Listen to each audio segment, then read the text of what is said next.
الفاتحہ۔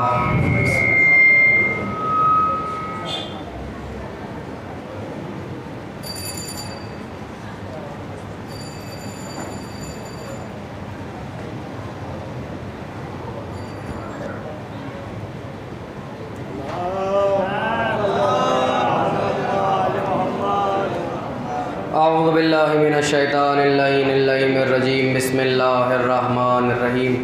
الحمدللہ رب العالمین، باری الخلائق اجمعین، فاطر السماوات والارضین، والجنۃ للمتقین والنار للعاصین، ثم الصلاۃ والسلام والتحیۃ والاکرام علی اشرف الانبیاء والمرسلین وخاتم النبیین الملقب بطٰہٰ ویاسین، سیدنا و نبینا و حبیب قلوبنا و طبیب نفوسنا و غوثنا و غیاثنا مولانا ابوالقاسم محمد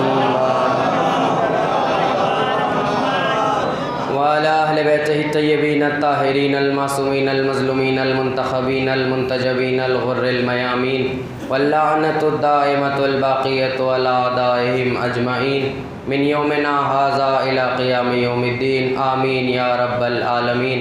اما بعد، فقد قال رسول اللہ صلی اللہ علیہ وآلہ وسلم، یا علی انت افضلہم فضلا واسقاہم کفا واشجاہم قلبا۔ صلوات پڑھ لیجئے باوجہ۔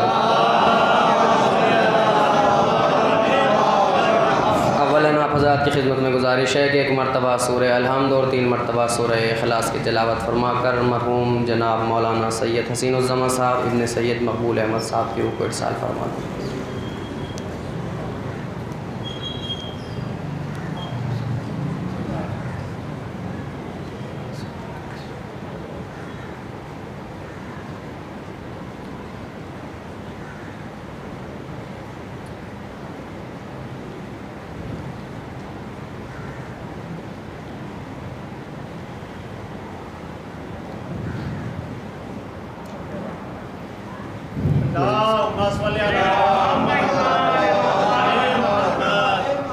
حاضرین گرامی منزلت اور سامعین ایمان و بصیرت، ارباب اعضاء اور صاحبان فہم و ذکا، ایک بہت ہی مقدس شخصیت اور بڑی مشہور و معروف شخصیت کے ایصال ثواب کی یہ مجلس ہے، اور ہمارا دستور یہ ہے کہ ہم جب بھی اپنے مرحومین کو یاد کرتے ہیں، ان کے لیے کچھ نذر و ہدیے کا اہتمام کرتے ہیں تو مجلس کی صورت میں ایصال ثواب کرتے ہیں۔ یہ ایک بہترین ذریعہ ہے، پہلے تو خود ہمارے مرحومین کے لیے تسکین قلب ہوتی ہے، اور وہ قبر میں مطمئن ہو جاتے ہیں کہ جنہیں میں چھوڑ کے آیا ہوں انہوں نے مجھے فراموش نہیں کیا، اور دوسرے جب ان مجلسوں کے اشتہارات، ان مجلسوں کے جو ہے فلیکس بازاروں میں اور درباروں میں اور گلیوں میں اور چوراہوں پہ لگتے ہیں تو وہ قومیں کے جو شیعت کی دشمن ہوتی ہیں وہ اتنا تو جان جاتی ہیں کہ جب یہ اپنے مردوں کو نہیں بھولتے تو اپنے زندہ اماموں کو کیسے بھول سکتے ہیں۔ تو مجلس اعضاء مرحوم کے ایصال ثواب کی ہے، اس میں در حقیقت تو ان مجلسوں میں موت و حیات کا ذکر ہوتا ہے، زندگی اور مرنے کے تاثرات اور تقدسات پیش کیے جاتے ہیں۔ میں تو بس اتنا سا کہوں گا کہ جو علماء نے اور فلاسفہ نے زندگی کی مثال دی ہے، انسانی زندگی کی، علماء کہتے ہیں کہ یہ انسانی زندگی در حقیقت ایک شبنم کا چھوٹا سا قطرہ ہے، پانی کا چھوٹا سا قطرہ جسے آفتاب کی سوزش، آفتاب کی گرماہٹ آہستہ آہستہ سوکھ لیتی ہے، اور پھر یہ قطرہ اپنا وجود کھو دیتا ہے، یہ قطرہ اپنا وجود ختم کر دیتا ہے۔ تو گویا زندگی کی مثال ایک شبنم کے قطرے کی طرح ہے، اگر پورا دن درخت کے پتے پہ رہے تو آفتاب کی گرمی اس شبنم کے قطرے کو ختم کر دیتی ہے، اگر آپ اسی قطرے کو اٹھائیں اور لے جا کے کسی دریا میں ڈال دیں تو جب تک دریا باقی رہتا ہے تب تک یہ قطرہ باقی رہتا ہے۔ ہم بھی تو یہی سمجھا رہے ہیں، اپنی زندگی کے ناچیز قطرے کو اہل بیت کی محبت کے دریا میں ڈال دو۔ جب تک اہل بیت باقی رہیں گے تب تک تمہارا ذکر باقی رہے گا، جب تک اہل بیت باقی رہیں گے، اور اہل بیت کب تک باقی رہیں گے یہ تو سارا زمانہ جانتا ہے، اور قرآن کا اعلان ہے کل من علیہا فان ویبقی وجہ ربک ذو الجلال والاکرام، ہر چیز فنا ہو جائے گی، بس ایک اللہ کا چہرہ باقی رہے گا۔ جب لوگوں نے آگے پوچھا کہ ابن رسول اللہ ہر چیز فنا ہو جائے گی اور اللہ کا چہرہ باقی رہے گا، یہ اللہ کا چہرہ ہوتا کیا ہے؟ امام نے اشارہ کر کے فرمایا نحن وجہ اللہ، ہم ہی تو اللہ کا چہرہ ہے، ہم اہل بیت اللہ کا چہرہ ہیں. کائنات کی ہر چیز فنا ہو جائے گی, بس اہل بیت باقی رہ جائیں گے. ہر چیز کو موت آ جائے گی, بس اہل بیت کا ذکر باقی رہ جائے گا اور اہل بیت کا تذکرہ باقی رہ جائے گا. اور یہی تو ہوا اس سال کہ کائنات کا ہر نظام ختم ہو گیا, ہر نظام رک گیا. نظام تجارت رک گیا, نظام مسافرت رک گیا, طیارے رک گئے, بازار رک گئے, رشتہ داریاں کم ہو گئیں, شادی بیاہ رک گئے, میتوں میں مجمع کم ہو گیا, دکانیں بند کرا دی گئی. مگر ایک نظام عزاداری ایسا ہے جو جس شان سے پہلے ہوتا تھا اسی شان سے اس سال ہوا, بلکہ اس سے دوگنی شان سے اس سال منایا گیا. تو اب تو زمانہ سمجھے, نظام زمانہ اور ہوتا ہے, نظام امام زمانہ اور ہوتا ہے. نظام زمانہ اور ہوتا ہے, نظام امام زمانہ اور ہوتا ہے. کائنات کا ہر نظام اس وبا کے تحت رک گیا تھا. آج تو زمانے نے عزاداری کو معجزہ ماننا شروع کر دیا, اس لیے کہ جب سب کچھ بند ہو گیا تھا مگر حسین کا ماتم نہ کل بند ہوا تھا, نہ آج بند ہوا ہے اور نہ قیامت تک بند ہوگا, اس لیے کہ یہ اللہ کا وعدہ ہے. حسین کا ماتم اللہ کا وعدہ ہے. یہ اللہ نے کربلا میں حسین سے وعدہ لیا. کیا وعدہ ہوا؟ اللہ ارشاد فرما رہا ہے, فَاذْكُرُونِي أَذْكُرُكُمْ, تم میرا ذکر کرو میں تمہارا ذکر کروں گا. تم مجھے یاد رکھو میں تمہیں یاد رکھوں گا. تم میرا ذکر کرو میں تمہارا ذاکر بن جاؤں گا. اب کوئی ہے کائنات کے اندر جس نے حسین سے بڑھ کے اللہ کو یاد کیا ہو, جس نے حسین سے بڑھ کے اللہ کا ذکر کیا ہو؟ اولاد لٹ گئی مگر حسین اللہ کا ذکر کر رہا ہے. بچے مارے گئے مگر حسین نے اللہ کا ذکر کیا. پھر اللہ کی آواز آئی, اے حسین تو نے میرا ذکر قائم رکھا اور تو نے میرا ذکر کیا. اب یاد رکھنا یہ اللہ کا وعدہ ہے کہ دنیا کے اندر اتنی میرے نام کی مسجدیں نہیں ہوں گی جتنے تیرے نام کے امام باڑے بنائے جائیں, اتنی حسین کے نام کے امام باڑے اور رضا خانے تعمیر کیے جائیں گے, اتنی اللہ کے نام کی مسجدیں نہیں ہوں گی. اور یہ ذکر کیسے ختم ہو جاتا؟ یہ تو اللہ کا وعدہ تھا. کچھ تو جو ہے غیروں میں, مگر اپنے لوگ بھی یہ سوچ رہے تھے کہ پتہ نہیں کیسے مجلس کریں گے, پتہ نہیں کیسے ماتم کریں گے, پتہ نہیں جلوس کیسے نکلیں گے, پتہ نہیں یہ سب کیسے ہوگا. اور بعض لوگ تو اب بھی مجلسوں میں آتے ہوئے ڈرتے ہیں, مجلسوں میں آتے ہوئے کتراتے ہیں, مجلسوں سے خوف زدہ ہو جاتے ہیں. کہیں مجلس میں جاؤں گا تو میں بیمار نہ ہو جاؤں, کہیں مجلسوں میں جاؤں گا تو میرے بچے بیمار نہ ہو جائیں, مجلسوں میں انہیں لے کے جاؤں گا تو فلاں بیمار نہ ہو جائیں. میں نہیں کہتا کہ آپ طبی احکامات پہ عمل نہ کریں, جو ڈاکٹرز کی صلاح ہیں آپ ان سب پہ عمل کریں, مگر حسین کے کرم پہ بھروسہ رکھیں. ہم اہل بیت کو اتنا عظیم مانتے ہیں کہ موت و حیات پہ اہل بیت کا اختیار ہے. آپ طبی تدابیر ساری کریں, آپ سارے مشوروں پہ عمل کریں, مگر حسین کے کرم پہ بھروسہ رکھیں. اما جو حسین اسلام کو یزید جیسے وائرس سے بچا لے, وہ ہمیں چھوٹی سی بیماری سے نہیں بچائیں گے. اور پھر حسین کا شفا خانہ تو کھلا ہوا ہے, لہٰذا ان مجلسوں کو رکنا نہیں چاہیے. ہر عزادار مجلس میں آئے, مگر کوشش کرے کہ اپنی اور دوسروں کے حفظان صحت کے لیے مجلس میں آئے. ہم سب نے ابھی یہاں نماز پڑھی, ہم عبادت انجام دیتے ہیں, مگر اپنا یہ عقیدہ سمجھتے ہیں کہ افضل ترین عبادت مجلس حسین ہے, افضل ترین عبادت کائنات کی ذکر حسین ہے. اور ایک جملہ کہوں, یہ ذکر حسین عبادت نہیں ہے بلکہ ذکر حسین محبت ہے. ذکر حسین اجر رسالت کی ادائیگی ہے, اس لیے کہ عبادت اور محبت میں بڑا باریک سا فرق یہ ہے کہ عبادت نامہ اعمال میں جاتی ہے, محبت فاطمہ کے رومال میں جاتی ہے. عبادت اور محبت دو الگ الگ چیزیں ہیں. یہ مجلس عزا ہم کرتے ہیں اسے افضل ترین عبادت سمجھ کے, اور اس کا ثواب یقیناً افضل ترین ہے کہ جسے ہم اپنے بزرگوں کو ہدیہ کرتے ہیں, اپنے مرحومین کو ہدیہ کرتے ہیں. اس ذکر کا ثواب ہم اپنے مرحومین کے لیے بھیجتے ہیں.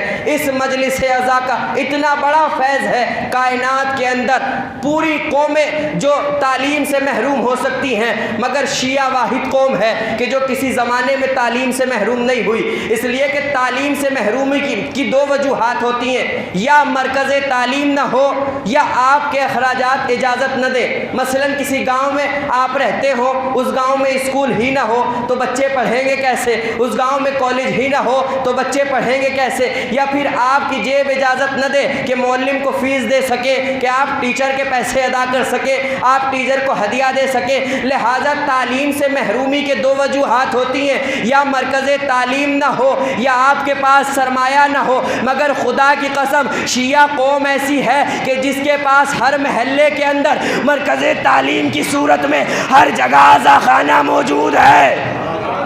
اگر بستی کے اندر 4 گھر بھی ہوتے ہیں تو ہم ایک چھوٹا سا اعضا خانہ ضرور بناتے ہیں تاکہ آنے والی ہماری نسلیں تعلیم سے محروم نہ ہو جائیں۔ امام حسین علیہ السلام کی یہ عزاداری ہے کہ جسے امام حسین کی یاد میں ہم نے قائم کیا ہوا ہے، اور آج ہر ظالم سے ٹکرانے کی ہمت یہ عزاداری ہمیں دیتی ہے۔ آج ہمارے دلوں کے اندر ہمارا جو سینوں میں دل دھڑک رہا ہے اس سے یا حسین کی آواز آتی ہے، اور یہ امام حسین ہی ہیں کہ جنہوں نے انسانیت کو جینا سکھایا، جنہوں نے انسانیت کی بقا کے لیے اپنا گھر قربان کر دیا۔ ورنہ امام حسین نے اللہ کا ذکر اس عالم میں کیا کہ جب کوئی نہیں ہے حسین کے پاس اور سب کچھ حسین قربان کر چکے، مگر حسین پھر بھی اللہ کا ذکر کر رہے ہیں، حسین پھر بھی اللہ کا تذکرہ کر رہے ہیں۔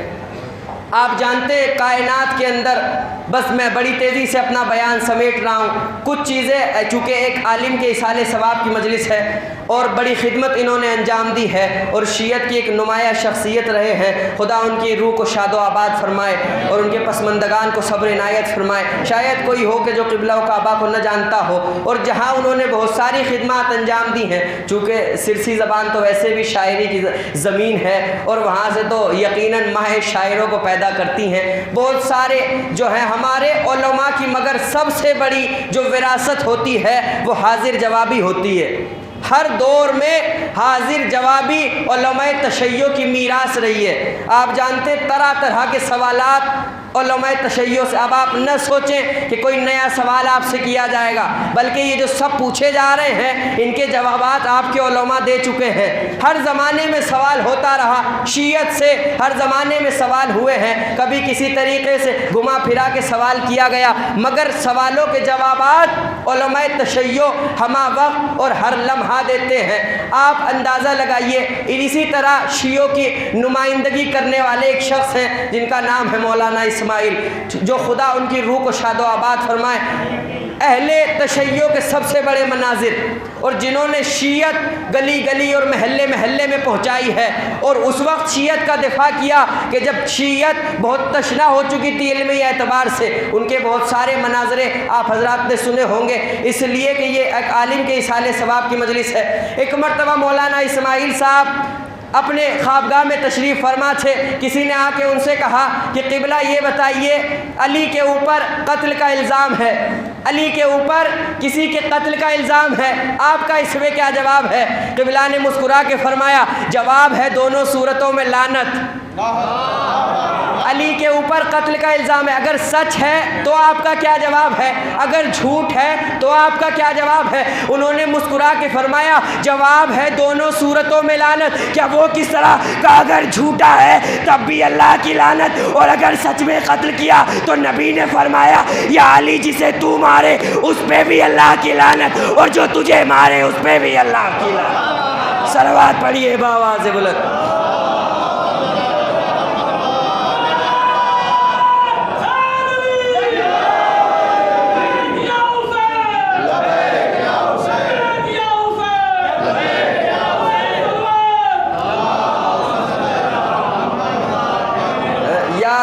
تجھے قتل کرے اس پہ بھی لعنت، اور جسے تو قتل کرے اس پہ بھی لعنت۔ پھر سن لیجئے، مجھے یاد آ گیا ایک مرتبہ ایسے ہی یہ چلے جا رہے تقریر کر کے، جلسہ تھا سیرت النبوی کا، ابھی آنے والے ہیں جلسہ تھا سیرت النبوی کا، انہیں خطاب کرنا تھا جلسے میں، یہ خطاب کر کے اب چونکہ ہماری مجبوری ہے کہ بات کہیں سے بھی شروع ہو، ہماری بات ختم علی کے فضائل پہ ہوتی ہے، یہ شیعوں کی مجبوری ہے، بات شروع ہوتی ہے نبی کے ذکر سے، ختم ہو جاتی ہے علی کے تذکرے پر۔ انہیں جو ہے جلسے کو خطاب کرنا تھا. اب چونکہ جلسہ تھا سیرت النبی کے حوالے سے, اب انہوں نے جلسہ خطاب کیا. اب چونکہ ظاہر سی بات ہے شیعہ تھے تو علی کا ذکر تو کرنا تھا, انہوں نے علی کا تذکرہ کیا. اب جب جلسے سے ختم ہو کے چلے, جلسہ ختم ہوا, یہ چلے اپنے گھر کی طرف, تو ایک صاحب مل گئے انہیں اور کہنے لگے مول صاحب آپ نے تقریر تو بہت اچھی کی اور انداز تو بہت اچھا تھا اور بیان تو بڑا پیارا تھا, مگر آپ جو نبی کے تذکرے میں علی کے تذکرے کو لے آئے یہ مجلس کا رنگ خراب کر دینے والی بات ہے, یہ ذکر کا ڈھنگ بگاڑ دینے والی بات ہے. اچھا یہ جو سوال کرنے آئے تھے یہ بزرگ آدمی تھے, ان کی آنکھوں پہ اینک لگی ہوئی تھی اور ایک ہاتھ میں کتاب لیے ہوئے تھے. مولانا اسماعیل نے ان کا چشمہ اتارا اور کتاب کھول کے دی, کا پڑھو, کا نظر نہیں آتا, کا پڑھ کے بتاؤ کیا لکھا ہے, کا نظر نہیں آتا, کا چوں نظر نہیں آتا, کا الفاظ چھوٹے دکھائی دے رہے ہیں. اب چشمہ لگا کے کہا آپ پڑھو, آپ پڑھ سکتے ہو, کا جیسے ہیں ایسے ہی نظر آ رہے ہیں. مولانا اسماعیل نے کہا یاد رکھو علی کا ذکر ہے, نبی کے ذکر کا چشمہ, علی کے ساتھ دیکھو گے نبی نبی نظر آئے گا, علی کے بغیر دیکھو گے نبی چھوٹا نظر آئے گا. اگر علی کے ذکر کے ساتھ دیکھو گے تو نبی نظر آئیں گے, اگر علی کے بغیر دیکھو گے تو نبی کی شخصیت کم نظر آئے گی. اچھا سنیے, پھر بہت سارے انہوں نے شیعت کی قوم کو اور علماء نے قوم کی رہنمائی کی ہے اس چیز کی طرف کہ آپ کی قوم کسی مرحلے میں پیچھے نہ رہ جائے, اور بہت بڑے بڑے مناظرے اور تاریخ اسلام پاکستان کے اندر جب مرزائیوں نے قادیانیوں نے سر اٹھایا تھا تو انہیں شکست دینے والا ایک شیعہ یہی عالم دین تھا کہ جنہوں نے مرزائیوں کو کافر قرار دیا تھا. مولانا اسماعیل صاحب کی شخصیت کسی تعارف کی محتاج نہیں ہے, وہ ایک مناظرے چونکہ ہوتے رہتے تھے اب تو بند ہو گئے ہیں. پاکستان کے اندر مناظرہ ہو رہا تھا اہل سنت اور شیعوں کا, مثلا اس میں سنی حضرات یہ کہہ رہے تھے کہ نبی جو ہیں, کچھ لوگ اعتراض اس بات پہ تھا کہ کچھ لوگ نبی کے جنازے میں شریک نہیں ہوئے, کچھ لوگوں نے نبی کے جنازے میں شرکت نہیں کی, کچھ لوگوں نے نبی کی تجہیز و تکفین میں شرکت نہیں کی. اچھا ادھر سے جب اعتراض ہو رہا تھا ادھر ایک مولانا بہت قابل تشریف لے آئے, انہوں نے کہا تم جتنے شیعہ ہو اپنے سروں پہ قرآن رکھو. سب نے سروں پہ قرآن رکھے. کہا مجھے انصاف سے بتاؤ تم نبی کو زندہ مانتے ہو یا نہیں؟ ہمارا تو یہ عقیدہ ہے کہ نبی زندہ ہے. سب نے کہا بالکل نبی کو زندہ مانتے ہیں. وہ مولانا مسکرا کے کہنے لگے جب نبی کو زندہ مانتے ہو تو پھر زندوں کے جنازے کیسے؟ جب نبی کو زندہ مانتے ہو تو زندوں کا جنازہ کیسا؟ اب چونکہ بات آگے بڑھنے لگی, ادھر سے جو بھی آ رہا تھا وہ ہار کے جا رہا تھا. اب ایک مرتبہ بات پہنچی مولانا اسماعیل صاحب کی طرف, یہ مسکرا کے چلے. اس نے پہلا سوال یہی رکھا کہ تم نبی کو اسماعیل زندہ مانتے ہو کہ نہیں؟ کہا نبی کو زندہ مانتا ہوں. کہا پھر زندوں کا جنازہ کیسا؟ انہوں نے کہا پھر تم بھی مانو جب زندوں کے جنازے نہیں ہوتے زندوں کے خلیفے بھی نہیں ہوتے. جب زندوں کے جنازے نہیں ہوتے تو زندوں کے خلیفے بھی نہیں ہوتے. اور بہت ساری خدمات انہوں نے اہل تشیع کے لیے انجام دی ہیں, اور خداوند عالم نے یقیناً ہماری قوم کو علماء کی صورت میں ایسے ایسے گوہر نایاب عطا کیے ہیں کہ خداوند عالم ہماری قوم پہ اس قدر مہربان ہے. بس گزارش یہ ہے کہ ان علماء کی اور ان طلباء کی اور ان ذاکرین کی اور ان نوحہ خانوں کی, ان مرثیہ خانوں کی ہمیں قدر کرنی چاہیے, اس لیے کہ یہ ایک بہت بڑی دولت ہے کہ جو ہمارے پاس ہے. یہ شعرا اور یہ مرثیہ خان, یہ منقبت خان, یہ پیام اہل بیت کو بہت دور تک لے جاتے ہیں اور یہ اہل بیت کے ذکر کی نشر و اشاعت کرتے ہیں. پھر یہ ہمارا فریضہ ہے کہ جو اہل بیت کے چاہنے والے ہیں ان کی عزت و توقیر کی جائے, ان کی عزت افزائی کی جائے. آپ کو ایسے ایسے واقعات ملتے ہیں کہ شاعر اور شعرا نے اور مرثیہ نگاروں نے امام سے جو کچھ طلب کیا امام نے انہیں برجستہ عطا کیا, بے ساختہ امام نے اسے عطا کیا. حسین کے ذکر کرنے والے کا اتنا ثواب ہے کہ امام خود فرش پہ بیٹھتے تھے اور ذاکر کو منبر پہ بٹھاتے تھے. امام جو چیز مانگی, کئی مشہور ہے دیبل خزائی نے امام کا جبہ مانگ لیا امام سے, امام نے اتار کے عطا کر دیا, اس لیے کہ امام حسین کی شان میں شعر لکھنے والا تھا. یہ نوحہ خان, یہ مرثیہ خان, یہ علماء, یہ آپ کے خادم ہیں اور یہ اس قوم کے لیے اپنی زندگی کو وقف کر دیتے ہیں. اب ہم سب کا فریضہ ہے کہ ان کو یاد کیا جائے اور ان کو اس رنگ میں یاد کیا جائے کہ جیسے امام حسین علیہ الصلوۃ والسلام چاہتے ہیں. عزیزان محترم، بس ایام عزا رخصت ہو چکے ہیں اور 2-4 دن باقی رہ گئے ہیں، اور ہمارے کلیجوں میں یہ تڑپ ہے کہ ہم حسین کو اس طرح نہ رو سکے جس طرح حسین کو رونے کا حق تھا۔ ہم نے اس سال اس طرح ماتم نہیں کیا جس طرح ہمیں ماتم کرنا چاہیے تھا۔ ہم اس سال جلوس نہ نکال سکے، ہم اس سال تعزیہ نہ لے جا سکے۔ آپ کو ہمارے دلوں میں تڑپ تو یہی ہے، مجلس تو ہم نے برپا کی مگر غریب کا تعزیہ نہ اٹھا سکے۔ عاشورہ کے دن مومنوں کی عجب کیفیت تھی، اس سال حسین کا تعزیہ نہ دفنا سکے۔ بھئی یہی سوچ کے کلیجوں پہ ہاتھ رکھ کے روئیے گا، ہمارا دل حسین کا تعزیہ دفنانے کے لیے اتنا تڑپ رہا ہے۔ ذرا سید سجاد کی غربت محسوس کیجئے گا، کربلا کا میدان ہے اور باپ کا لاشا بے گور و کفن پڑا ہوا ہے۔ سید سجاد کے چہرے کا رنگ بدلنے لگا۔ زینب قریب آئی ہے، بیٹا سجاد کیا تو بھی پھوپھی کو چھوڑ کے چلا جائے گا؟ ہاتھوں کو جوڑا، اے پھوپھی اماں، ارے وہ بیٹا کیسے زندہ رہے جس کے باپ کا جنازہ ارے بے گور و کفن پڑا۔ اجرکم علی الزہرا، اے پھوپھی اماں وہ بیٹا کیسے زندہ رہے جس کے باپ کا جنازہ بے گور و کفن پڑا رہا۔ ہاں عزادارو، اہل بیت رہا ہو کے جا رہے ہیں، اب مجلسیں تمام ہو رہی ہیں، عزاداری رخصت ہو رہی ہے، ایام عزا رخصت ہو رہے ہیں۔ سلام خاک نشینوں پہ سوگواروں کا، غریب دیتے ہیں پرسا تمہارے پیاروں کا۔ سلام ان پہ جنہیں شرم کھائے جاتی تھی، ارے کھلے سروں پہ اسیری کی خاک آتی تھی۔ سلام بھیجتے ہیں اپنی شاہزادی پر، وہ جس کو سونپ گئے مرتے وقت گھر سرور، ارے سلام بھیجتے ہیں اپنی شاہزادی پر، اور جیے جو اگلے برس ہمیں اور یہ غم ہے جو چل دیے تو یہ اپنا سلام آخر۔ اے حسین آپ کو جی بھر کے نہ رو سکے، اے حسین آپ کو پرسا نہ دے سکے۔ ہاں عزادارو، حسین کی ایک بہت بڑی عزادار ہے جناب زینب، کربلا سے لے کے کوفہ اور کوفے سے لے کے شام اور شام سے لے کے مدینہ، زینب جب بھی روئی ہے کبھی واہ عباسہ کہہ کے روئی ہے، کبھی واہ حسینہ کہہ کے روئی ہے، کبھی علی اکبر کو روئی ہے۔ جب بیویاں پوچھتی تھی اے زینب کیا انہوں محمد کا ماتم نہیں کرو گی، اے زینب کیا اپنے بچوں کو نہیں رو گی، زینب یہی کہتی تھی ارے میں اسے روں گی جس کو رونے کے لیے اس کی ماں موجود نہیں ہے۔ اجرکم علی اللہ۔ ہاں عزادارو، زینب کبھی اونو محمد کو نہ روئی، شام کے بازار میں حسین کے سر کو دیکھ کے روتی رہی، کوفے کے بازار میں عباس کے سر کو دیکھ کے روتی رہی، زندان شام میں سکینہ کے لیے روتی رہی، مگر جب یہ لٹا ہوا قافلہ مدینے میں آیا اور عبداللہ زینب کو گھر لے جانے لگے، اب جو زینب نے گھر کا دروازہ کھولا اور سینے خانہ میں دیکھا، ارے 2 چھوٹے چھوٹے مسلح، بس زینب غشکا کے گری اور ایک آواز دی، اے اونو محمد، اے میرے بچوں تمہاری ماں مدینہ آ گئی۔